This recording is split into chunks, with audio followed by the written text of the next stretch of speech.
రేవంత్ రెడ్డి 20 నెలల పాలనలో ఏం జరుగుతుందంటే నీళ్లు ఆంధ్రప్రదేశ్ కు నిధులు ఢిల్లీకి పోతున్నాయి. నీళ్లు ఆంధ్రప్రదేశ్ కంటే బాబుకు, నిధులు ఢిల్లీ కంటే రాహుల్ గాంధీకి పోతున్నాయి. మరి దీనికోసమేనా ఏం జరుగుతుంది? మరి ఆ విషయాలు మీరు తెలుసుకోవాలి, ఆ విషయాన్ని మీరు బాగా అర్థం చేసుకోవాలి.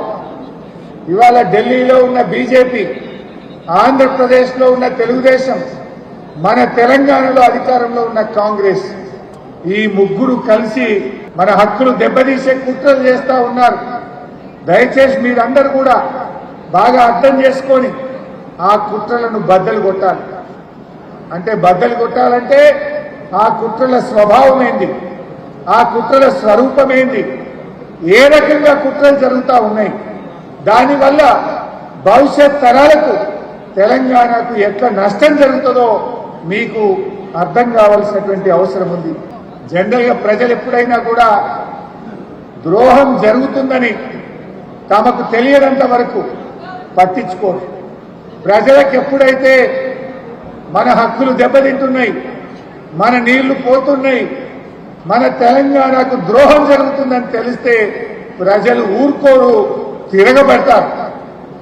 అందువల్ల ఆ ప్రజలను చైతన్యం చేయాల్సిన బాధ్యత మన మీద ఉంది. మన హక్కులు మనం కాపాడుకోవాలి, తెలంగాణ ప్రయోజనాలను మనం నిలబెట్టుకోవాల్సినటువంటి బాధ్యత మన మీద ఉంది. కాళోజీ గారు ఒక మాట చెప్పారు, ప్రాంతేతరుడు ద్రోహం చేస్తే ప్రాంతం పొలిమేరల దాకా తరిమి కొట్టండి, ప్రాంతం వాడే ద్రోహం చేస్తే ప్రాంతంలోనే పాత్ర పెట్టండి అని ప్రముఖ కవి కాళోజీ గారు చెప్పారు. మనకు ద్రోహం చేస్తున్న ప్రాంతేతరుడు ఎవడు, ప్రాంతం వాడెవడు, సహకరిస్తున్న ప్రాంతం వాడెవడు? మరి ఆ గురు శిష్యుల గూఢపుటానేందో, ఆ గురు శిష్యులు కలిసి ఈ తెలంగాణకు ఎట్లా అన్యాయం చేస్తున్నారో నేను పీపీటీ ద్వారా ఇప్పుడు మీకు వివరించే ప్రయత్నం చేస్తాను.